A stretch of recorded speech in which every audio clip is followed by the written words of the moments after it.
what we're doing today.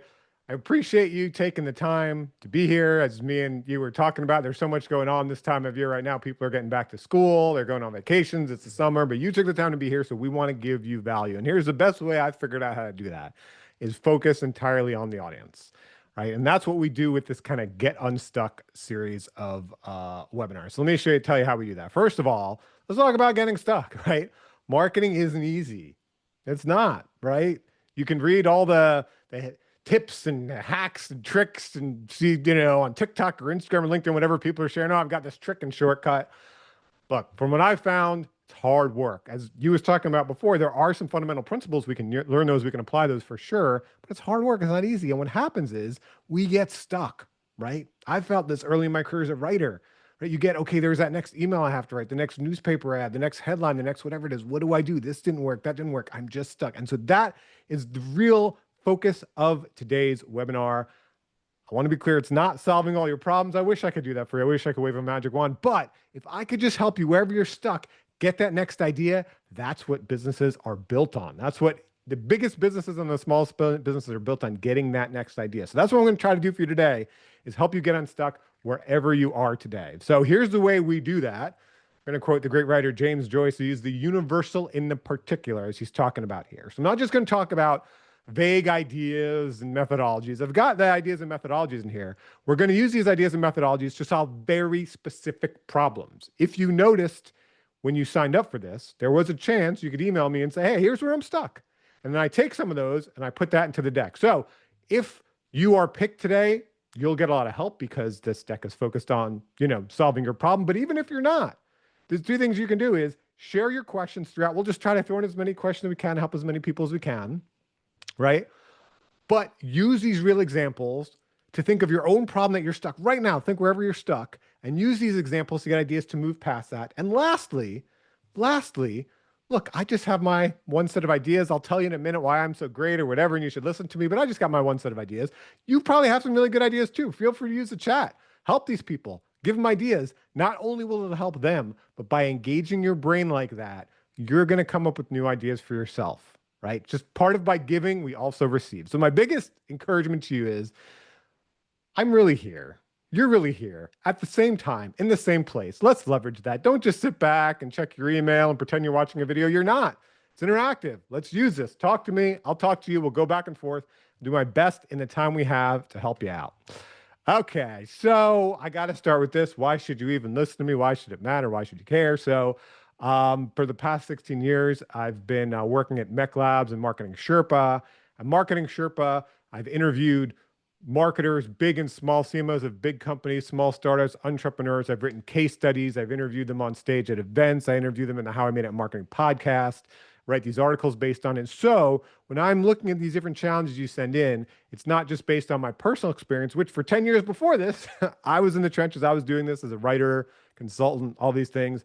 But it's thinking of all the great marketers that I've learned from while I've interviewed them for all of these different case studies and articles and podcasts and events we've written. That's what a lot of this is based on. And that's why hopefully there's some good ideas here for you. The organization overall, the parent company of Marketing Sherpa, it's called Mech Labs AI. It's been around since the late 90s, just like Marketing Sherpa. So we've been at this a long time, conducted thousands of experiments, has a patented methodology to help you increase conversion, improve your value proposition, and all these sorts of things. And of course, it's AI. It's got an AI tool too. We've got all these publications. So what I'm going to tell you today, and a lot of it, that's what it's based on. That's why you should believe what I'm about to say. Am I going to be right? Maybe 80% of the time. I might be wrong about some of it. I'm not promising to be right about everything, but hopefully, again, gives you those ideas to get moving. So let's look at our first challenge, Rosetta Pringle. I do not think I saw her on today, but if she is on, you can unmute her. We can talk to Rosetta. It'll get even better, but I'll give you an idea of what she wrote me.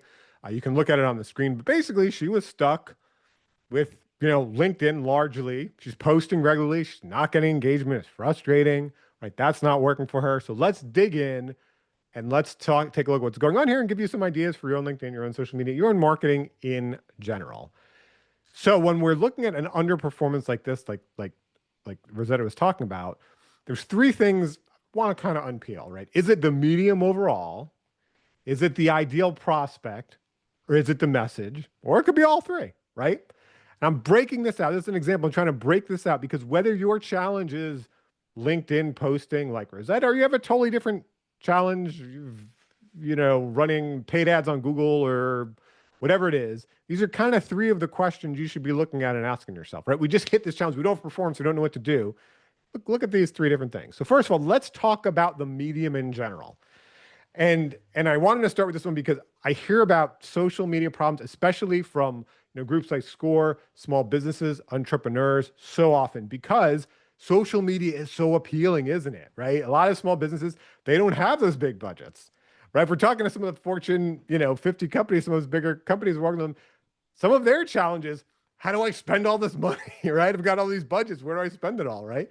The small businesses and entrepreneurs, they don't have that challenge. They have the challenge of, boy, I've really created something of value here.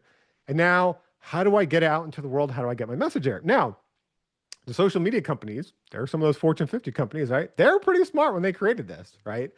Let's just kind of unpack what social media is. They created a way for you to create free content for them. That's what you're doing with a LinkedIn post or Facebook or any of it. You're creating free content for them that then they're selling ads to. So how do they do this, right?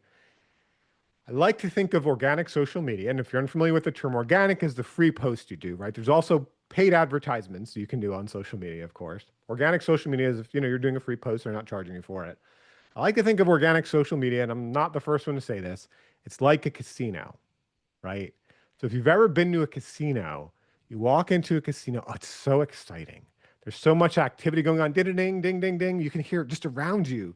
And people are winning, right? So now you go up to the slot machine and you're pulling that slot machine and you're putting your money in and you're not getting everything. And every time now and then you hit something little and keep at it. Why do you keep at it? Because you've seen other people around, you see that person just hit the jackpot there. I can too, right? And that's what social media companies have smartly done with social media. So I'm not saying that you can't hit the jackpot. It happens. Companies go viral, right? You see it, but it's pretty rare. And I would say it's very hard to build a business on organic social media alone, right? So if you're seeing underperformance and if you're betting your business on, look, I'm just going to do Facebook posts, LinkedIn posts. I've seen it work for others. There's some case study out there. Just know one of the reasons for the underperformance might be solely relying on that medium.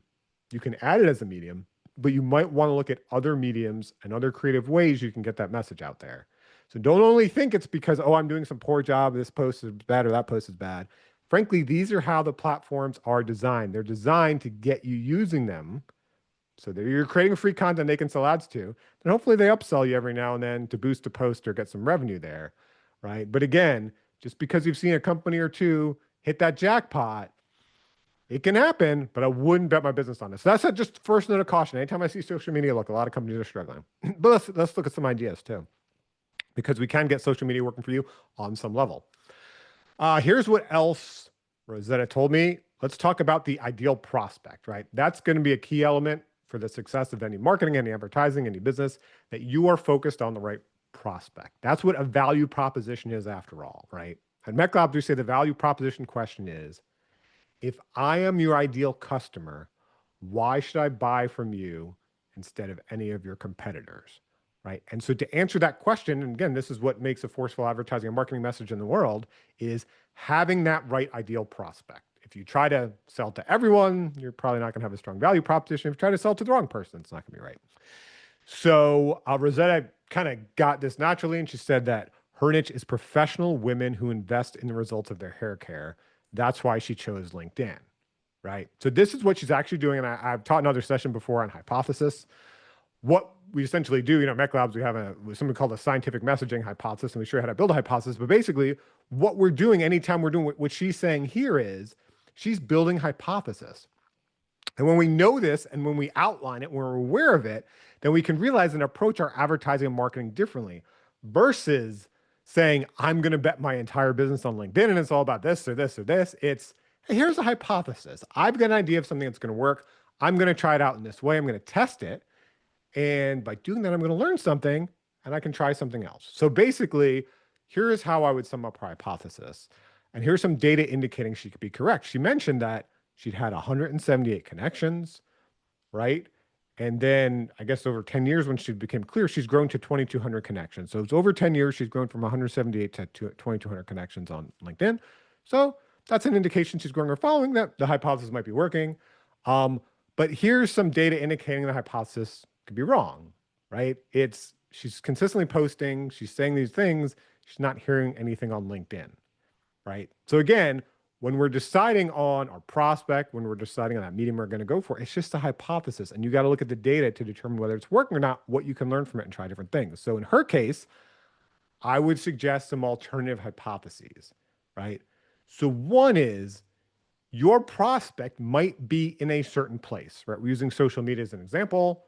There are other examples of this. They might be in a certain place, but they might not want to focus on whatever it is you're selling in that place at that time, right? So for example, for LinkedIn, if you're focused on professional women, yes, professional women are certainly gonna be on LinkedIn. Do professional women want to hear about hair consulting while they're at work on LinkedIn looking for those things, right?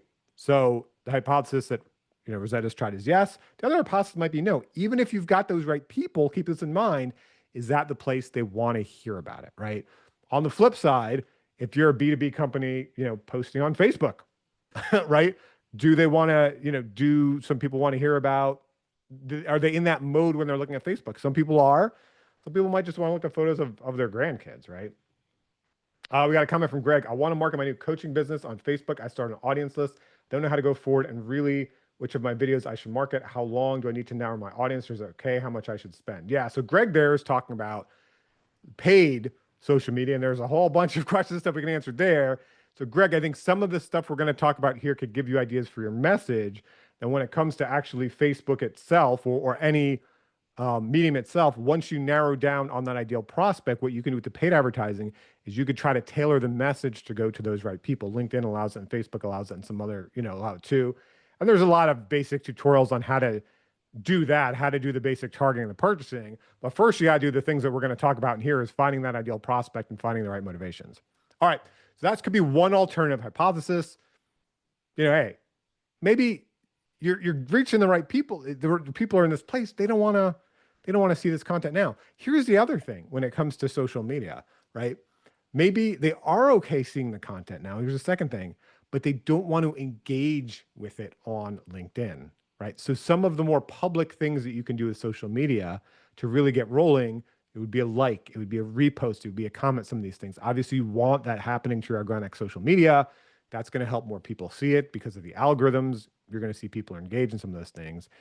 Even if in this case, right? And again, there's other examples, business people on Facebook, right? Even if this audience is interested in that content, maybe they don't want others to know they're interested in that content or they're focused on that content at LinkedIn where they should be working or whatever, right? So just two other ideas. So my suggestion here, and for anyone too struggling with any specific platform, test other social networks, right? It's free to try them out. Test Facebook, test Instagram. She might have already, but in this case, I would highly advise try some other social networks. Now, here's a big piece. Once we're actually posting, I think this will be helpful for you as well, Greg, because we're essentially doing the same thing with paid or with free media. So let's look at some of the posts. So she's been kind of doing two type of posts, right? There's a promo, more of a, what I would call a promo post and more of a content post. So on the left, it's one of her more promo posts saying like, hey, the true starting point for hair health. And it just gets into, a landing page where she works with clients, right? So that's kind of more you're posting, that's a promotion. You're trying to sell something. Very big fit for an ad. It can work in organic posts too. The other post, you can see an example there. That's just pure content, just trying to help someone. She's talking about the hairstyles there, right? So those are two types of examples of posts. So with both of these posts, I want to tie into the beginning of the post. What do we want to do? We want to tap into someone's motivation. That's how we're going to pull people in on LinkedIn, on any social media, really with any ad, tap into their motivation. So what you're seeing on the screen now, I've taught this before in other sessions, and we've got plenty of content on this. This is known as the MEC conversion sequence heuristic. So it looks like this complex formula. It's really quite simple when you break it down. It's a thought tool. You're not trying to solve this or anything, but what this thought tool does is it helps you look at the probability of conversion, and the different factors that you can change to influence or increase the probability of conversion. And conversion, I think most people know, but some people are new to marketing. Conversion is just an action you want someone to take, right? So that might be buying a product, going to a landing page, whatever that is. And as you'll see, the numbers in front of the different elements indicate how impactful each of these is on conversion. You'll see the biggest number is around M, the motivation of the user. And today, for this talk about social media, that is the most important thing. We want to figure out that motivation and tap into that motivation. You'll also see at the bottom of my slide, there's links. As I mentioned, people usually ask for these slides. The easiest ways I've found to share slides with you is I just post them to LinkedIn to my account right after the session. Give me like 15 minutes. I posted my account in the chat. I'm Daniel Burstein on LinkedIn. If you go there, all of this stuff, I'm just kind of scratching the surface. You can go deeper, tons of free articles to get videos, all this stuff to go deeper into any of this if it piques your interest. All right, tapping into motivation. And Dr. Dolores Hart also mentioned, so true, my target market is healthcare professionals. So when I'm told to use TikTok, I don't think that is the right place. That's a good point. First of all, I'm not sure how many healthcare professionals are on TikTok. They might be, but also like, are they just looking for some silly dance on TikTok, or do they want real serious, medical advice? Sometimes it's worth a test, but some of these things I'm skeptical of. All right, so let's look at the top of her post. How intensely is she tapping into the motivation of the user? And remember, on LinkedIn particularly, a lot of times you'll only see the first few lines. I'm sharing the whole thing here so you can see what the actual posts are. A lot of times you only just see the first few lines of the post. So that's all it's going to see when people are scrolling through, right? They're busy, they're distracted, right? So really need to tap into the motivation. So the first one is discovery, the true starting point for hair health. So that's, before we talk regimens, results, even products, I'll say the caveat is I am not the ideal customer for this product. So there might be things that I don't understand that the ideal customer would be like, oh, wow, that's the thing. But I'm skeptical that ties anyone in, because it's very generic and general talking about hair health, right? It's not talking about specific goal or pain point they might have. The second one we see, daily planning is key for maintaining hair health. Today, my hair is styled on ponytail, but the care doesn't end there. Again, it's very general. When we're talking about motivations, we want to tap into something very specific, right? So next time, if you're doing, social media posts, next time you're going through LinkedIn, you're scrolling, or Facebook, scroll. Think about what stops you. The two things probably are, one, it's because it's your friend or someone you knew from high school or your grandkids or whatever, right? You have a personal relationship there, right? Of course. That's what we're competing with as marketers, right? That's what social networks were, these personal relationships. But when it's not the personal relationship, what is stopping us? What is stopping that scroll and getting us to actually want to read or watch a video, right? It's tapping deeply into either a pain point we have or a goal we want to achieve, right? Those are essentially the two things we can do as marketers. We can either accentuate the positive or eliminate the negative. I wanted to bring up, these examples showing from Rosetta, because I would say these are both fairly general and generic. They're not tapping deeply into a pain point or a goal.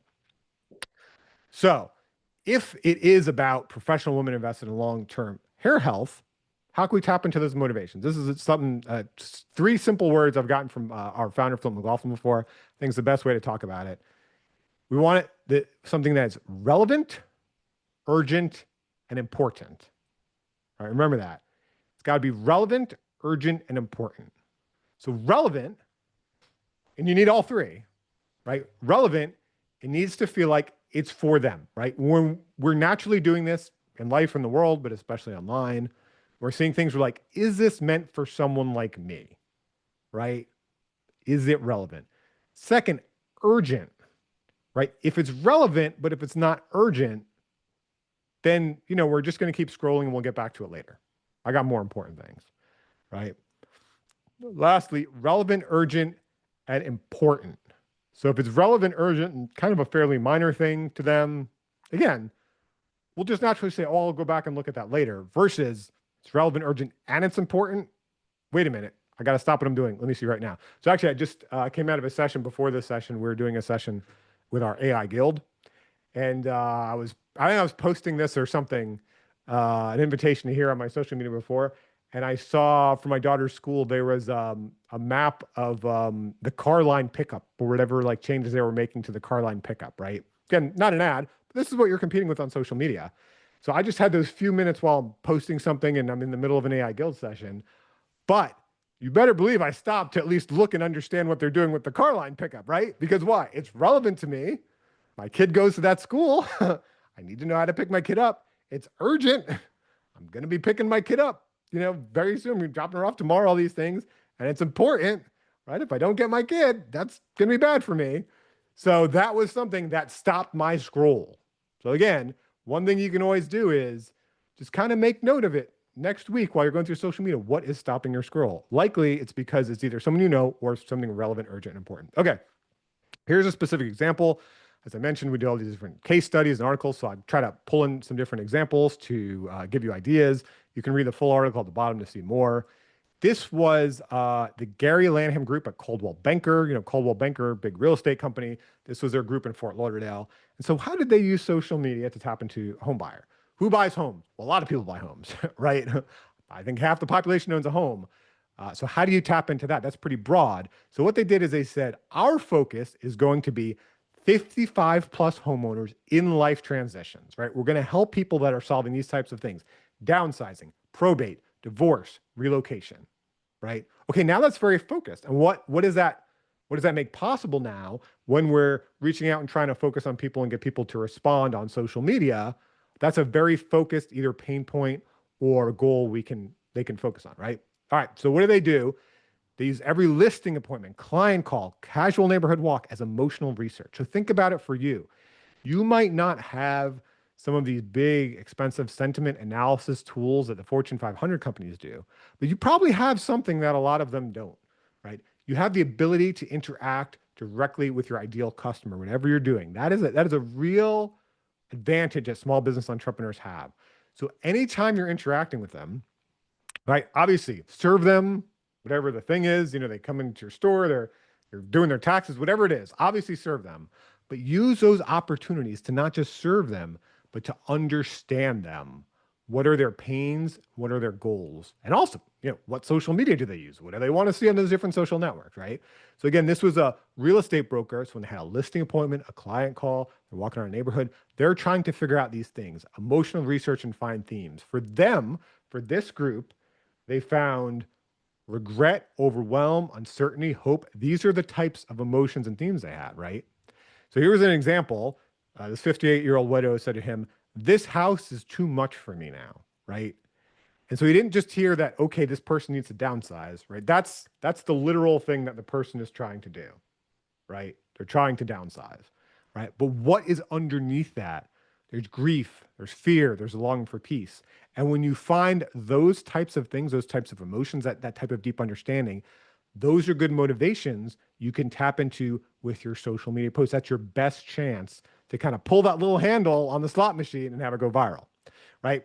So for this group, once they understood that, right, here's how they turned it into something constructive. I kind of like this 3-part formula for their social media. First, they wanted to tap into the motivation, be relatable, right? And let them know if this sounds like your situation, you're not alone.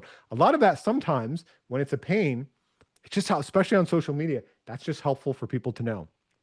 Hey, there's someone out there like me, right? There's other people out there like me, right? Then it goes into the credibility.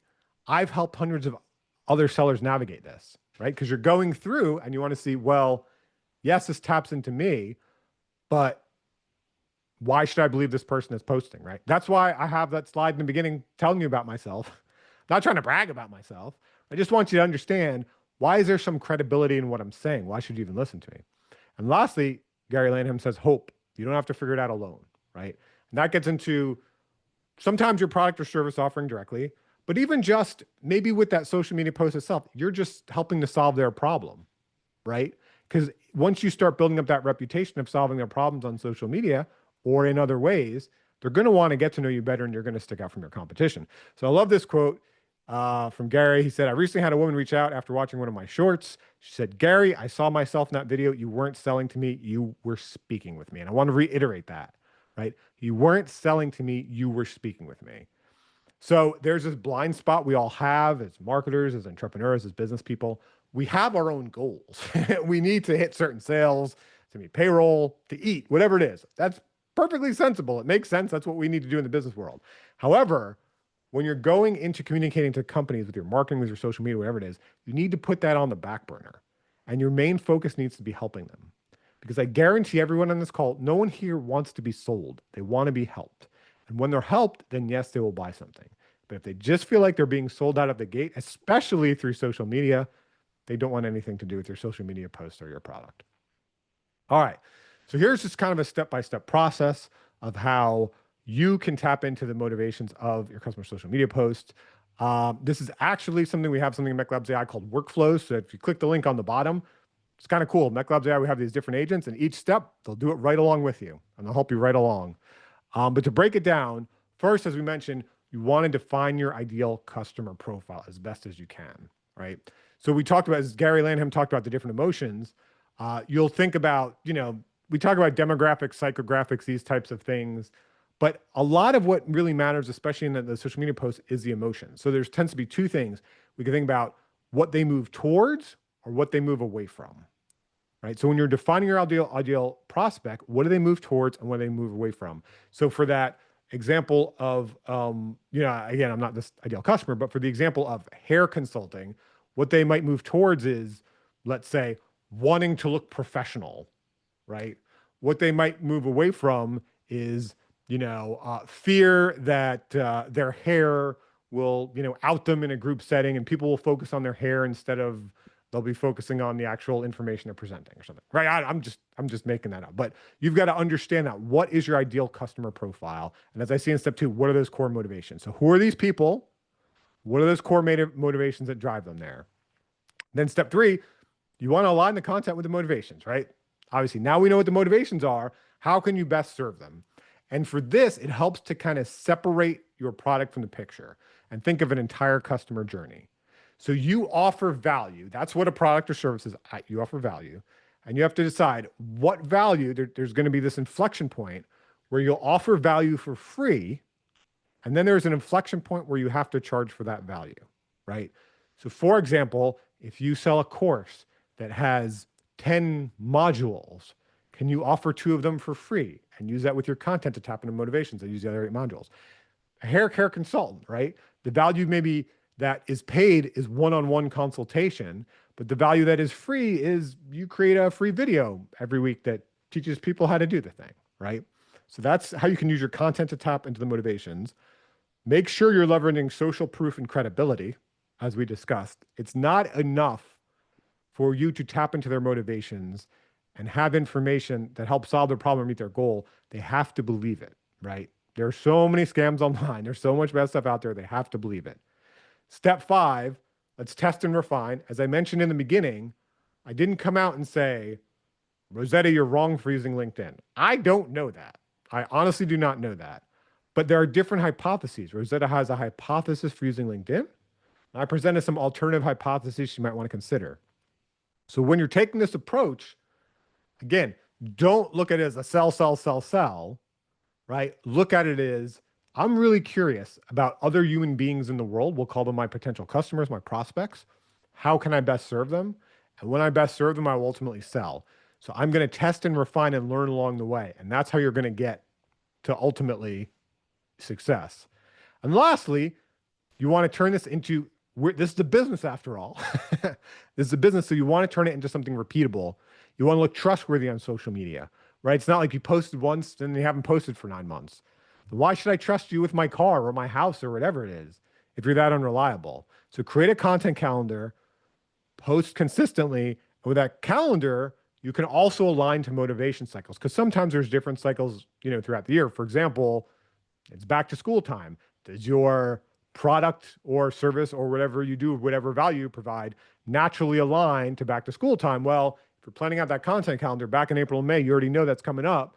And the end of July, beginning of August, you're going to focus on that in your social media posts. All right. So here are some ideas for intensely tapping into motivation. Note that caution, as I said, I'm not in the ideal customer set. And some of the people on the call, you might know better and you might present stuff. So I'm not necessarily saying these are the exact right motivations and messages, more doing this as a brainstorm exercise to give you an idea. And I brainstormed with MechLabs AI to get here, right?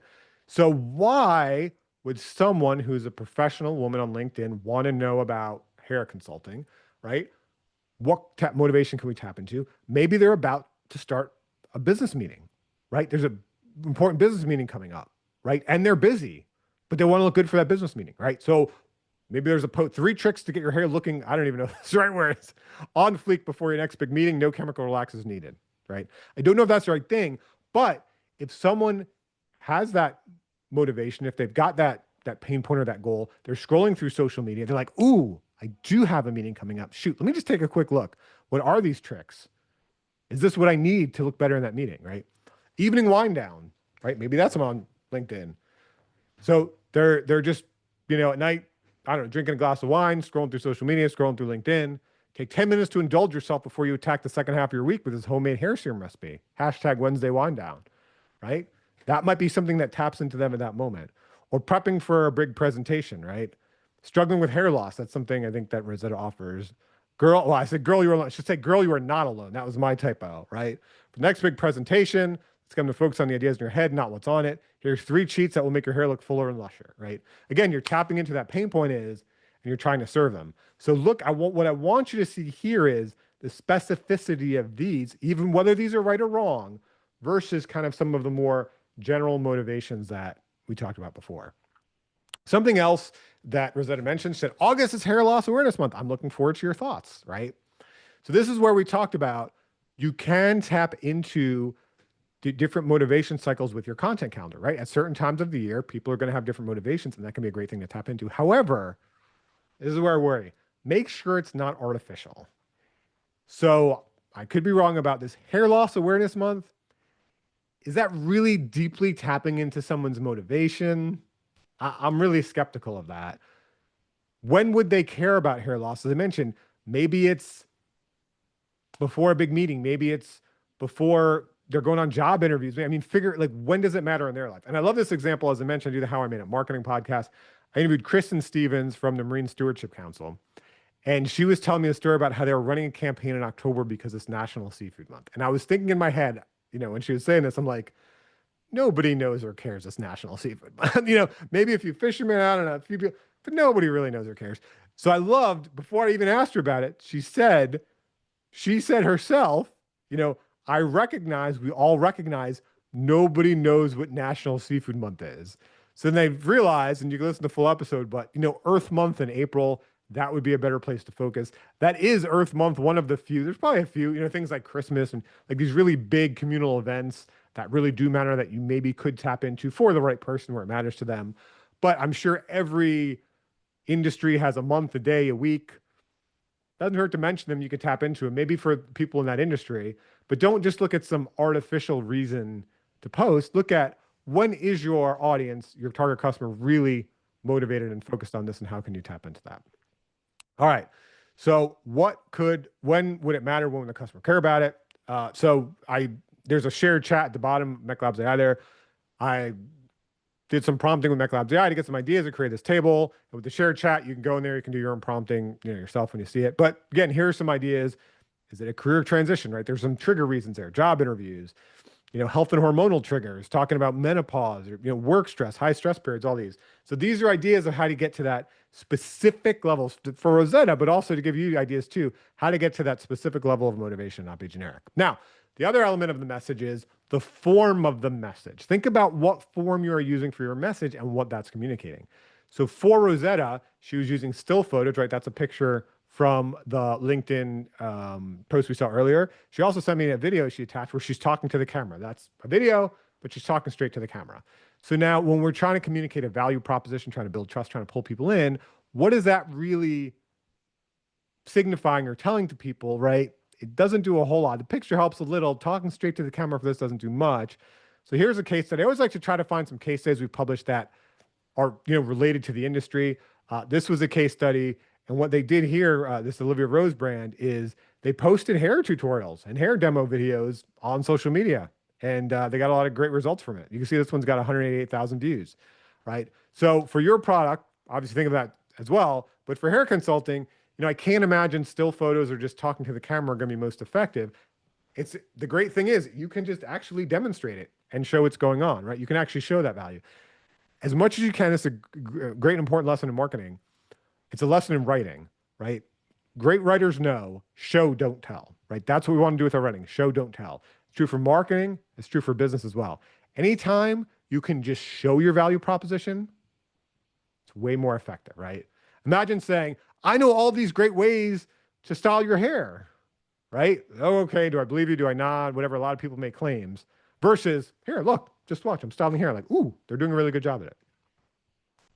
Another thing, one other case study again, I try to find ones related to the industry. This was from L'Oreal. I think it was actually L'Oreal in Ukraine. But social media is a two-way street. So don't just look at, I'm going to post, and throw things out there, right? Also look at it, how can I learn back from that audience to improve my social media, but also to improve my product and everything. And so what the L'Oreal team did is obviously they're a lot bigger, have bigger tools, but they listened on social media. Right. What they did from that social media listening, they were looking at the ingredients that were being discussed and all those things. They created a consumer glossary, right? So it was creating the actual words that customers were using. Then just to make sure these hypotheses, remember the hypotheses were correct, right? They also sent questionnaires to potential customers to see if they use them. And then that informed what you're seeing there, I think is from their website, right? Hyaluronic acid, light texture, these words, they were using them in their marketing and their messages because of the listening they did on social media. So I just want to mention that as well. Don't just look at it as a one-way street where we're trying to sell. You want to listen. So we're going to go to the next example in a minute. I just want to mention too, we got a ton of free resources, Marketing Sherpa, how I made it marketing, a free course. We even got this McLabs AI voucher we're doing. All those links are there. But I do see, I think we have a question. Is that right, you? It's not a question. I just want to remind you that Judy Cantwell is also with us. Perfect. Judy Cantwell, she is next. Judy, how are you doing there? Are you is she able to talk to us right now? Hold on one second. Let me go ahead and I'm here. Yes, there we go. I'm here and ready. Okay, how you doing today? So this is what Judy wrote in, but Judy, I will let you tell us yourself. Okay, I'm promoting a group. I'm a psychotherapist and work-life coach, and I'm promoting a Zoom group that's based on the 6 steps of problem-solving goal setting that we all use intuitively, but under stress, we don't follow it. And so I've called it because of everything that's going on in the world and here in Atlanta, as you know about the shooting at the CDC, which I live close enough to had to take the not cover, but anyways, so my group is Chaos to Clarity in 6 steps. I am focusing on working women with a college diploma who are experiencing unique stressors now, either because of the work or whatever environment it's been the weather in places, things like that. So it's a small group of women in an educational confidential support group and learning the 6-step model, which I've taught for decades. That's great. And if you hear Judy talking, there's so many similarities between marketing and psychology. What she's talking about are real pain points people have, right? And that's what we just talked about, tapping into them. So what I want to talk about in this that I think everyone can learn from is that specificity converts. Kind of like we were talking about earlier with the motivations, is that specificity, right? So Judy, this is what Judy sent in. The first thing she mentioned, so I want to just mention this briefly, is I think that the social media wasn't really working for her. Didn't see the actual social media, but I just want to remind everyone with social media, right? What we're doing, we can't just post something on social media someone would buy. I'm not saying Judy's doing that because I haven't seen it, but I love this lesson from Stericycle. I'll try again. It's a medical industry. I'm trying to pick something related. Always give something before you expect something, right?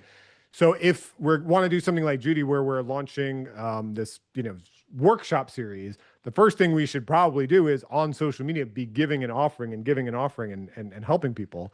One example of that I wanted to pull in because it was roughly related to your industry, Judy, and I'm not sure exactly what you're doing, but this was during COVID, right? Where we're all facing similar things to like what you're talking about. And this was with a marriage therapist, husband and wife marriage therapist. And what they did is they formed a Facebook group called Marriage Under Quarantine, right? So again, this wasn't about directly promoting their services instantly. This was about social media is another tool where I can serve people. Let me serve them. And then over time, first of all, a lot of people you help, they never buy from you, and that's fine, right? But over time, you build up trust and you build up that right group of people who you could best serve, right? So that's one example. I'm not sure when I just saw this here, Judy, I'm not sure where you were posting it, but that's something to do first before anything else is going to work is start serving people on social media. So now this is what you're posting to promote your event, right, Judy? Yes. So is this something you like? Where do you post this visual you're showing me? LinkedIn, plus I have a professional Facebook page separate from my personal one. I think it's been posted on Instagram. I can't remember. I Okay. started this back in February. Okay, that's fine. Well, again, we're on step one. What I would in an ideal world on social media is you're already building that audience and already kind of known as a trusted voice in your topic, right? That would be ideal in whatever accounts you choose to focus on. And step two is now you've been giving, now you have an ask for them and they have an opportunity to do this. So the biggest thing I wanted to focus on here, and kind of like we were talking about before with the motivations, is where can we add specificity? Right now, it's chaos to clarity in 6 steps. I understand from you explaining it what you're doing, but when I see chaos to clarity in 6 steps, that could be almost anything in the world, right? And so we want to take all of this and we want to focus it more on them, right? So here's this way we taught a graduate level course at one point, and here's some key principles. We want to have a prospect level value proposition. So when we were talking about value proposition before, when I mentioned that term, I was talking about a general value proposition, overall primary value proposition for the company. But also every product and service and offering should have a value proposition for each prospect it serves, right? And that would be very similar to the one we mentioned, except if I am prospect A, whatever that is, why should I buy your product instead of anything else I can buy? If I am prospect B, why should I buy your product, right? So we're tying into specific products. And what we're trying to do with that particular expression is find a specific desire of that product, right? Specificity converts, right? And so what I worry when I see this, I could be wrong, this looks like a general offer to me, chaos to clarity in 6 steps. You do mention a small group of women, so that's kind of there. But it's also broad goals. I can make better decisions. I can improve problem solving. Right? These are very broad goals, right? And it's very hard to tap into a very specific audience with goals that broad, unless you could run Super Bowl ads, right? And we're selling Pepsi. But most of us don't have that budget. So I want to give you a specific example. Again, this is from the medical industry, generally not exactly psychology, but this is an A/B test we actually ran with a company. So a lot of it has to be anonymized because we're sharing specific information. But the main thing to understand is here was the overall control, the original page they had, the original landing page. And what you just need to know is they're treating a chronic treatment with a long-term solution, right? It was very general. But underlying that, they really did have 3 different types of specific products. Specific prospects. There were undiagnosed patients with pain. There were recently diagnosed people with migraines, and there were current and long-term migraine patients. And these people came to this homepage or anything they would see social media and ads. They all had different motivations and goals and understandings because they were coming in a different place, from a different place, right? So if you think of a customer journey with your product, right? People move along a journey to make a final decision. They may be at different places in that journey, or they may just be different people, right? So again, all of this was very general. So what we did when we tested this, a treatment or in A/B testing, there was an original. This is something we're testing it against. They created these 3 different columns, and the goal was to focus on 3 different patients. So regardless of where this patient was, whoever they were, they would go to this and they would say, "Oh, here is something specifically relevant to me." Right? That's what we had before. This is specifically relevant to me. There's the before and after, and they got this huge increase in lead capture. 331%, right? So the main thing I want you to understand is they went from the general to the tying into those very specific pain points for customers, right? So I want to keep that in mind. And then also overall, here is how we would walk someone through that choice once we get the right prospects. This is what we call the micro yes architecture. So when I look back at what you've designed there, I'm asking, does it walk through this, right? We want to get people to pay attention. That's the first thing. Get them to pay attention, engage deeper. Then we want them to understand, believe. We want them to want this now and want this now from you. And finally, we want them to say, I will trade and I will finish. Essentially, they will pay, they will give the information, whatever it might be, right? So let's take a look again at what you've created through this lens, right? And Judy, I hope you don't mind me saying these things. Obviously, I'm trying to pick on you. We're just trying to find ways where we can better communicate the value that you offer. This is why I'm here, please. Okay, awesome. I always don't want to make anyone feel bad. Like, No. all right. So here's some very rough copy. Again, the same caveat. I'm not the right person for this.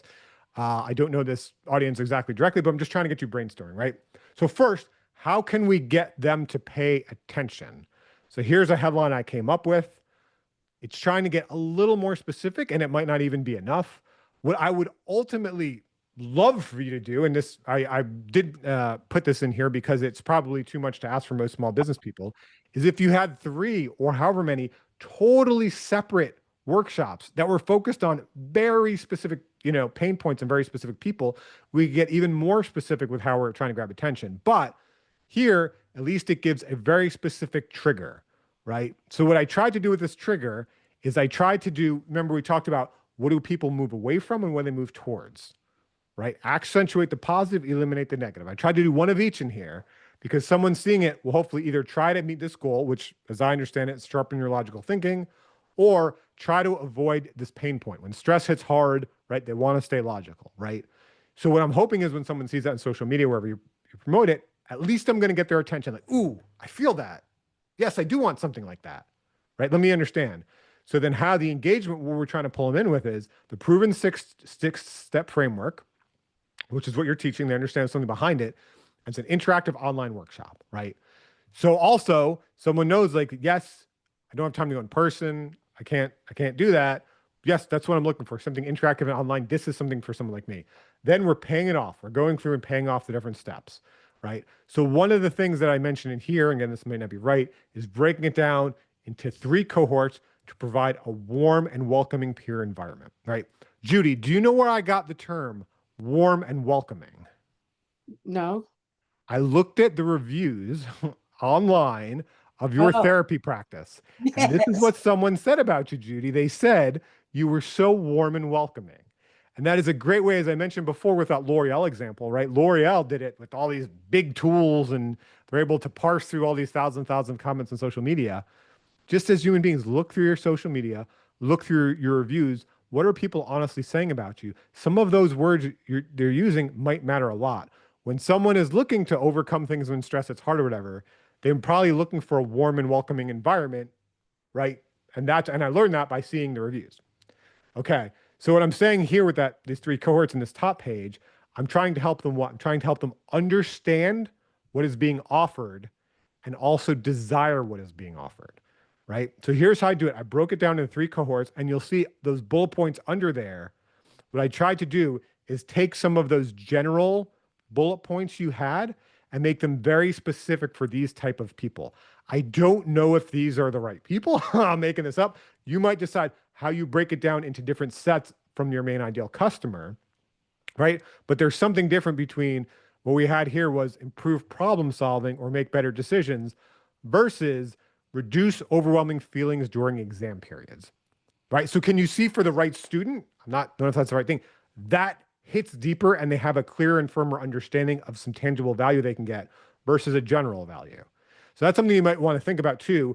What groups of people can I serve? Or again, if you could just do 3 totally different workshops or however many, you can even get these more narrowed down, but letting them know you're solving them, right? Then it gets into the belief element.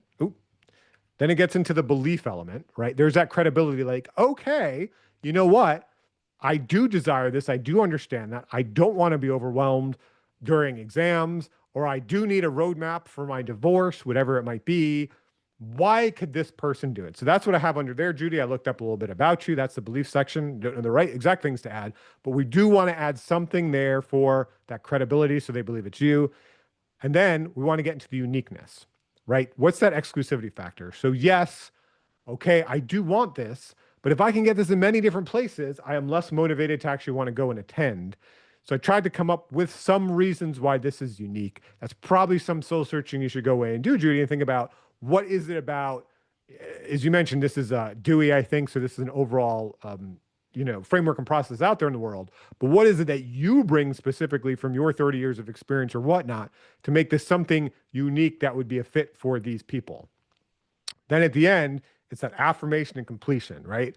What are the specifics of what we're doing? It's the when and the where and the fee, the discount info, all of that information you talked about. One of the things I'll mention with that, and I could totally be wrong about this, I noticed it was Tuesdays from 11:30 to 1. So for me personally, even if I wanted to do this, I'm working. I mean, maybe it could be a lunchtime. So you might have more information on that, but you might, I mean, that sometimes they love all of this. They just can't make it at that time. So just like understanding with that core audience too, when is the right time for something live? And then lastly, something Judy did really nice here. She said, she has her Calendly there and says, schedule a free pre-series interview, right? And so that the really nice thing she's doing there is not, we're doing a smaller ask. So when we looked at the C equals 4M plus 3V and all of those things, the C in there is what conversion ask are you doing, right? So if I walked up to you, I didn't know you, and I said, buy a house, right? Actually, I get those phone calls all the time, don't you? Hey, we want to buy your house. Like, I don't even know you. You want to buy my house, right? That's a pretty big swing for not knowing. So you should always think with that conversion objective you're asking, what is the smallest yes I could really ask for? Do I need to ask for the full yes of everything? Or can I get a small yes? Can I get some momentum going? And we move to the final decision. So that's a really nice thing Judy's doing there. She's not just saying, pay me $540 for the 6-week course. Click here, give me your credit card.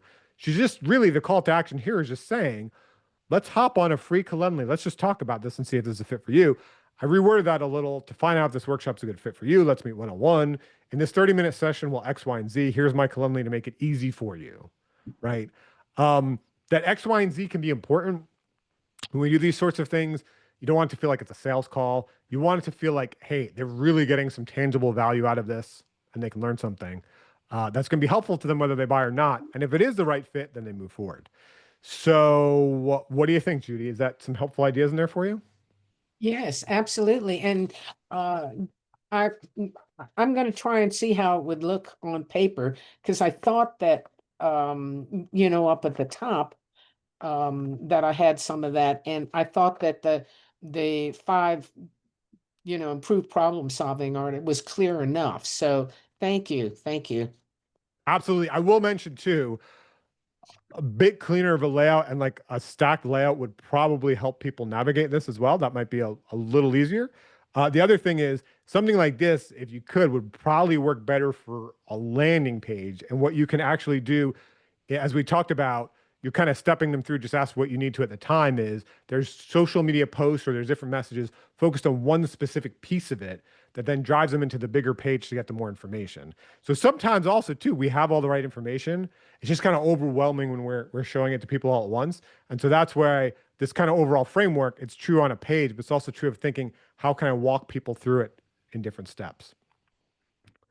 All right, that's all I have. Do we have any other questions? Or you also mentioned here's a bunch of, we got some free resources, Mark and Sherber, we got free case studies, we've got these free AI vouchers, all this stuff. You can kind of dive in and learn some more stuff. Actually, any more from you, Judy, before, sorry. No, thank you. I am considering doing a little video of each step, Yeah. posting that. Do you think, to me, LinkedIn is my best audience? Well, again, so that is a hypothesis, and that is something I would test and experiment with. If you're doing it on LinkedIn, then I would encourage you that it isn't a generic video talking about a step. You're looking at a specific pain point your ideal customer would have on LinkedIn and how you can tap into that. And to do that, before I speak, always listen, right? I'm sure you do that as a therapist. I would go around on LinkedIn, see what people are talking about, what pain points are resonating, what's going on there, and say like, hey, because when those pain points are resonating, there's also probably solutions out there with like software platforms or marketing agencies, whatever it is, but you're coming at it then with this totally different type of helpful approach, right? So if you're saying, hey, it's back to school time, you're a busy, senior business executive, and you have a hard time juggling, the home and the work and stuff, but here's a specific tip based on psychology that can help you, right? That's something that can tap in deeper versus talking about a general step 3. And that might be what you were planning, but that's the biggest thing I would encourage you there. Okay. Thank you. Absolutely. So as I mentioned, here's some more free resources for you. We got about a minute left. Any questions from anyone else that we could help answer? No, I don't see any, but I do want to let the group know that Daniel's will be back with us on September 17th. Topic will be the same as today. So if you would like to have your marketing material looked at by Daniel, go ahead and sign up for that webinar. And also, I might suggest if you're aware of anybody that might also benefit by this presentation, let them know that again, Daniel's will be back with us on September 17th. Daniel, excellent job. Thank you. Thank you, Judy. Thank you, and thank you everyone for attending. Hope it was helpful. Fantastic. You all have a great afternoon, everybody. I hope to see you soon at another SCORE webinar. Take care. Bye-bye.